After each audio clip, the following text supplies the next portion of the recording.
Now it came to pass that when we had departed from them and set sail, running a straight course, we came to Cos, the following day to Rhodes, and from there to Patara. And finding a ship sailing over to Phoenicia, we went aboard and set sail. When we had sighted Cyprus, we passed it on the left, sailed to Syria, and landed at Tyre, for there the ship was to unload her cargo. And finding disciples, we stayed there 7 days. They told Paul through the Spirit not to go up to Jerusalem. When we had come to the end of those days, we departed and went on our way. And they all accompanied us, with wives and children, till we were out of the city. And we knelt down on the shore and prayed. When we had taken our leave of one another, we boarded the ship, and they returned home. And when we had finished our voyage from Tyre, we came to Ptolemais, greeted the brethren, and stayed with them 1 day. On the next day, we who were Paul's companions departed and came to Caesarea, and entered the house of Philip the evangelist, who was one of the 7, and stayed with him. Now this man had 4 virgin daughters who prophesied. And as we stayed many days, a certain prophet named Agabus came down from Judea. When he had come to us, he took Paul's belt, bound his own hands and feet, and said, Thus says the Holy Spirit, so shall the Jews at Jerusalem bind the man who owns this belt, and deliver him into the hands of the Gentiles. Now when we heard these things, both we and those from that place pleaded with him not to go up to Jerusalem. What do you mean by weeping and breaking my heart? For I am ready not only to be bound, but also to die at Jerusalem for the name of the Lord Jesus. So when he would not be persuaded, we ceased. The will of the Lord be done. And after those days we packed and went up to Jerusalem.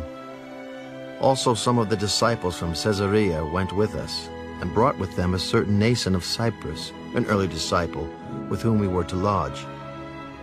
And when we had come to Jerusalem, the brethren received us gladly. On the following day Paul went in with us to James, and all the elders were present.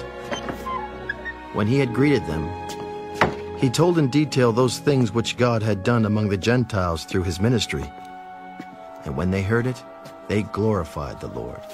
You see, brother, how many myriads of Jews there are who have believed, and they are all zealots for the law, but they have been informed about you, that you teach all the Jews who are among the Gentiles to forsake Moses, saying that they ought not to circumcise their children, nor to walk according to the customs. What then? The assembly must certainly meet, for they will hear that you have come. Therefore do what we tell you. We have 4 men who have taken a vow. Take them and be purified with them, and pay their expenses so that they may shave their heads, and that all may know that those things of which they were informed concerning you are nothing, but that you yourself also walk orderly and keep the law. But concerning the Gentiles who believe, we have written and decided that they should observe no such thing, except that they should keep themselves from things offered to idols, from blood, from things strangled, and from sexual immorality.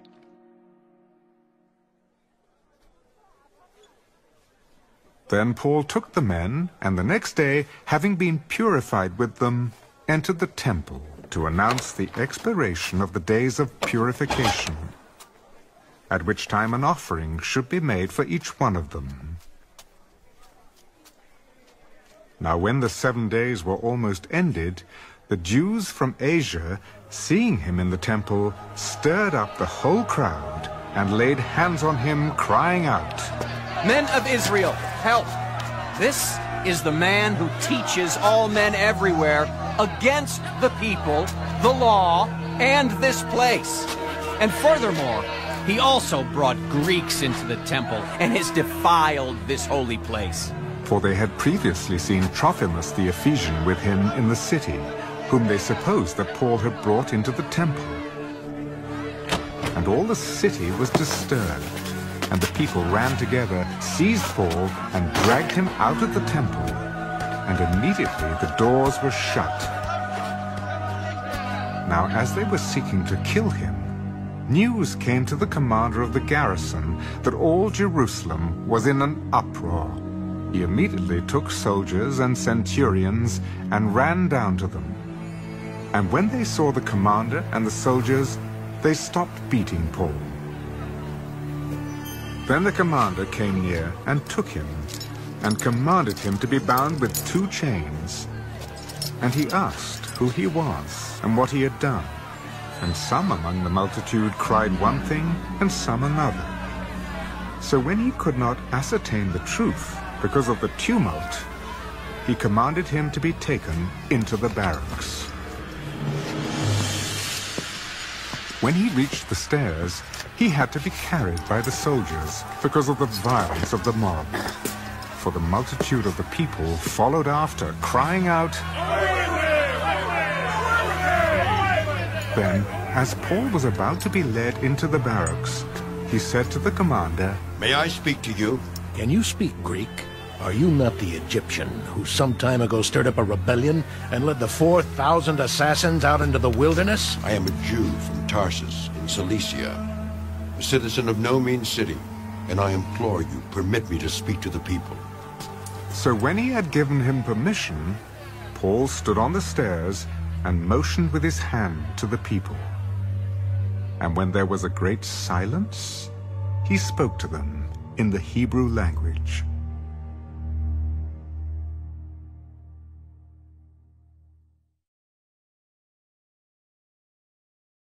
The first book of Moses, called Genesis. Chapter 39. Now Joseph had been taken down to Egypt, and Potiphar, an officer of Pharaoh, captain of the guard, an Egyptian, bought him from the Ishmaelites who had taken him down there. The Lord was with Joseph, and he was a successful man, and he was in the house of his master the Egyptian. And his master saw that the Lord was with him, and that the Lord made all he did to prosper in his hand. So Joseph found favor in his sight, and served him. Then he made him overseer of his house, and all that he had he put under his authority. So it was, from the time that he had made him overseer of his house and all that he had, that the Lord blessed the Egyptian's house for Joseph's sake. And the blessing of the Lord was on all that he had in the house and in the field. Thus he left all that he had in Joseph's hand, and he did not know what he had except for the bread which he ate. Now Joseph was handsome in form and appearance, and it came to pass after these things that his master's wife cast longing eyes on Joseph, and she said, "Lie with me." But he refused and said to his master's wife, "Look, my master does not know what is with me in the house, and he has committed all that he has to my hand. There is no one greater in this house than I, nor has he kept back anything from me but you, because you are his wife. How then can I do this great wickedness and sin against God?" So it was, as she spoke to Joseph day by day, that he did not heed her, to lie with her or to be with her. But it happened about this time, when Joseph went into the house to do his work, and none of the men of the house was inside, that she caught him by his garment, saying, "Lie with me." But he left his garment in her hand, and fled and ran outside. And so it was, when she saw that he had left his garment in her hand and fled outside, that she called to the men of her house, and spoke to them, saying, "See, he has brought in to us a Hebrew to mock us.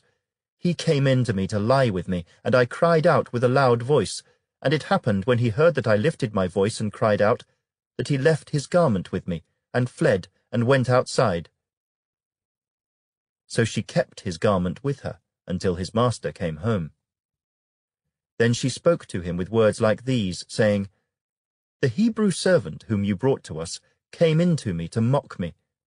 So it happened, as I lifted my voice and cried out, that he left his garment with me and fled outside."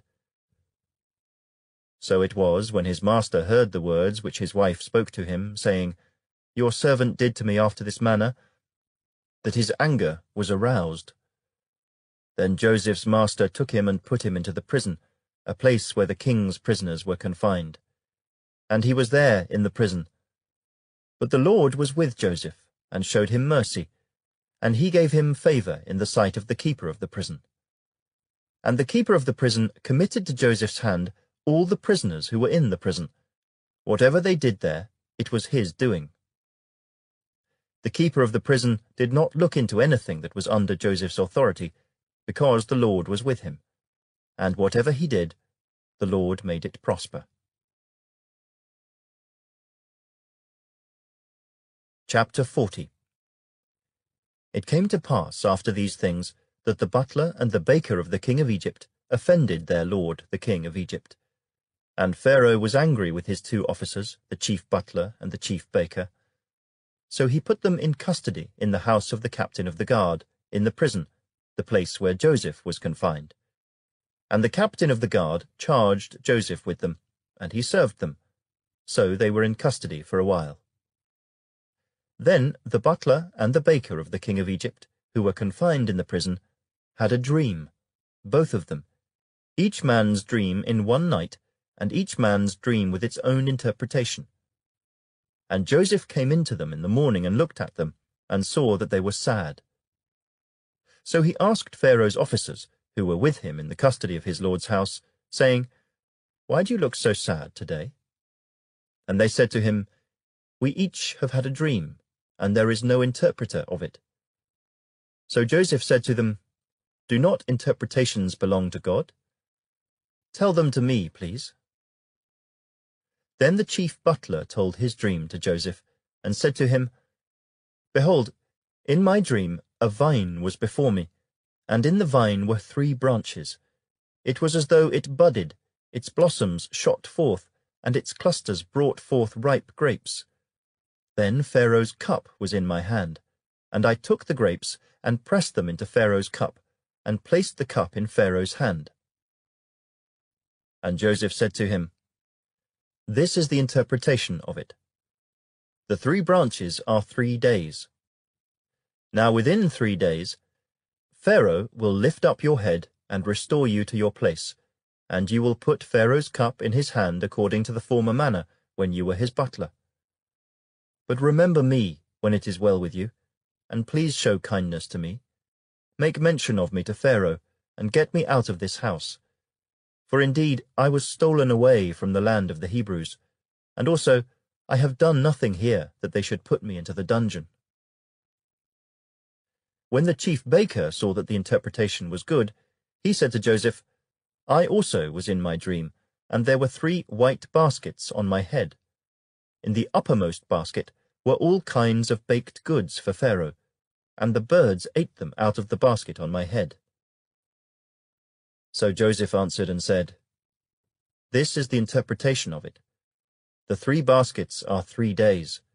Within 3 days Pharaoh will lift off your head from you and hang you on a tree, and the birds will eat your flesh from you." Now it came to pass on the 3rd day, which was Pharaoh's birthday, that he made a feast for all his servants, and he lifted up the head of the chief butler and of the chief baker among his servants.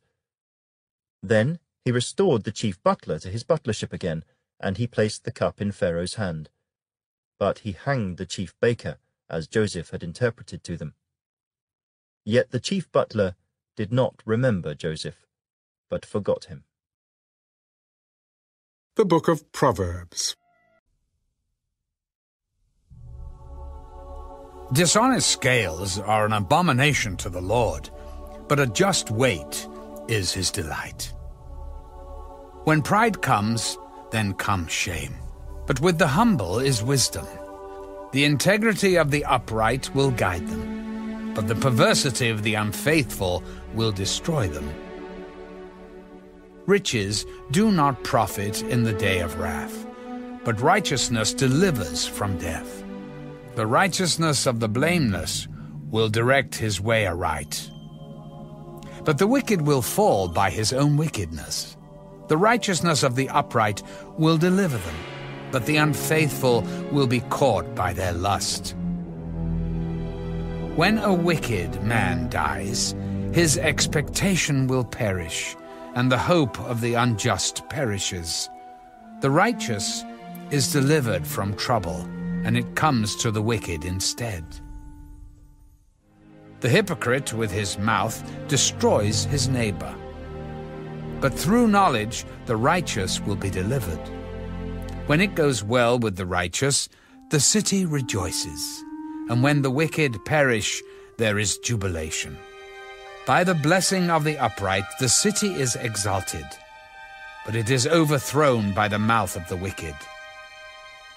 He who is devoid of wisdom despises his neighbor, but a man of understanding holds his peace. A talebearer reveals secrets, but he who is of a faithful spirit conceals a matter. Where there is no counsel, the people fall, but in the multitude of counselors there is safety.